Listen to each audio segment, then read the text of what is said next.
It is week 15 of the NFL. I am 17-9-1 on the season, so I do have a winning record. I'm trying to keep that going. I was 2 out of the 3 last week. Let's see what we can get this week. Now, we'll be honest, it was very hard to pick these games. I did not like virtually any of the spreads or any of these matchups. It's in a point of the season where there's a lot of divisional games. There's a lot of at-stake games. Teams are getting a lot closer toward the end of the playoffs because they're giving it their 100% for these games to try to make a run to get into the playoffs and maybe even further beyond. But let's get into it. My first stay-away game, or I guess my only stay-away game this week, is the Falcons at the Buccaneers. The Buccaneers are favored by 4.5. The Falcons, they are starting Kirk Cousins for this matchup. Michael Penix is out with a knee surgery, I believe it is. However, the Buccaneers have looked vulnerable as of late. They lost their 4 out of the last 5, if I have that correct. Some of those are against good teams, but still, you'd want to be able to win some of those games. However, the Bucs look vulnerable, still have a lot of injuries on the Buccaneers side. And really, if you look at these teams and you look at how this game could go, it could go either way. So it's very hard to predict, even with that 4.5 point spread, what you should choose if you're going to go with this pick. So that, for me, that's a stay away game. Now, getting into my actual picks for week 15 of the NFL, instead of like focusing on favorites or heavy underdogs and going with the points, instead I chose games and I picked games that I actually want to watch because there's a really good divisional games this week. Very good, interesting matchups as well. So I'll start with this on my very first pick, the Browns plus 7.5 at the Bears. I do have the Browns and 7.5, more than a touchdown, I think. I'm comfortable with that. The Bears have been doing absolutely amazing during this stretch of the season. They've been proving a lot of people wrong, taking down Eagles, almost took down the Packers. It was really crazy to watch.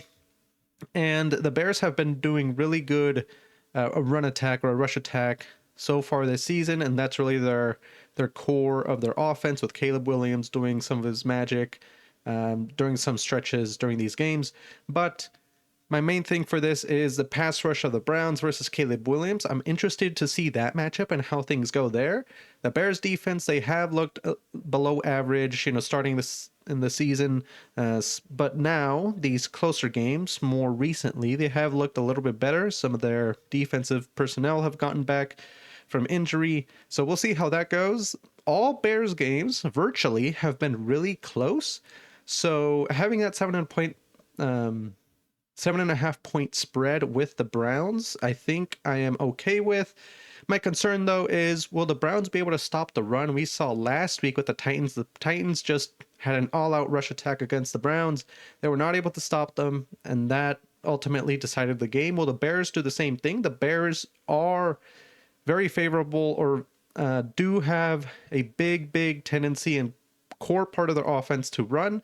So a little bit concerned about that with the Browns, but I do have faith that they'll be able to clean that up on the defensive side of the ball, especially after that performance with the Titans. We'll see how that goes. Next game, the Bills at the Patriots. Divisional game. It could be snowing. Weather could play a factor here. I'm taking the Patriots plus 1.5 points. The reason for this is because the Patriots are good at stopping the run, while the Bills are bad at stopping the run. Now the weather may adjust this a little bit. The Bills, depending on how hard it's snowing and if there's snow on the ground, they can front load their defense to stop the run, and then the snow makes it hard to, pass down the field. We'll see how the Bills kind of deal with that. But the Patriots are off a bye week. Generally speaking, throughout this whole season, when a great team comes off a bye week, they do really good on their game back. Pretty simple, right? Great coaches, great personnel. They get rest.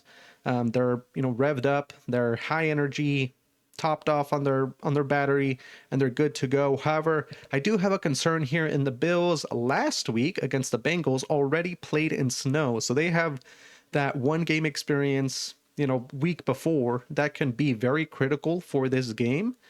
So maybe they know, or they have a little bit better of a feel and game plan for the snow. We'll see how things go.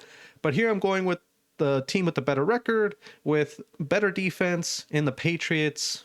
This is what I'm hoping for in this game is that the Patriots are able to stop Superman Josh Allen from appearing, essentially. All right, my third game that I am choosing this week is the Ravens at -2.5 at the Bengals. Now, this one, I looked at the Ravens' performance against against the Steelers last week. Very disappointed. There were a few moments there where the Ravens could have gotten it done or tied at the very least. Lamar is getting healthier. You could see it in his play, especially against the Steelers. There are some sparks on the offense as well. Some moments where Derrick Henry got some good yards. Passing game's getting a lot better with Lamar seemingly getting a bit healthier as well. And on this rematch, I just have faith that the Ravens coaching staff will be able to do a bit of better homework, a bit of better preparation for this divisional game. Again, it's a divisional game. It's not, even if these two play 2 weeks ago, it's not going to go the exact same way. Again, I think this time around, the Ravens are going to get it done and hopefully get it done by more than a field goal, as I'm going to lose 2.5 points here, taking the Ravens. The last game, the Ravens had 5 turnovers against the Steelers. Not against the Steelers, against the Bengals 2 weeks ago. I believe they can clean that up as well. And that should decide the game, really. Just a little bit of coaching stuff and paying close attention to detail that the Ravens could do here to close out this game and win this game against the Bengals. So those are my 3 picks this week. I chose the games that I do want to watch, divisional games here, and some interesting matchups with the Browns and the Bears, and see how they do. Let me know what you think about these picks, about Week 15, and I'll see you for the Week 15 recap.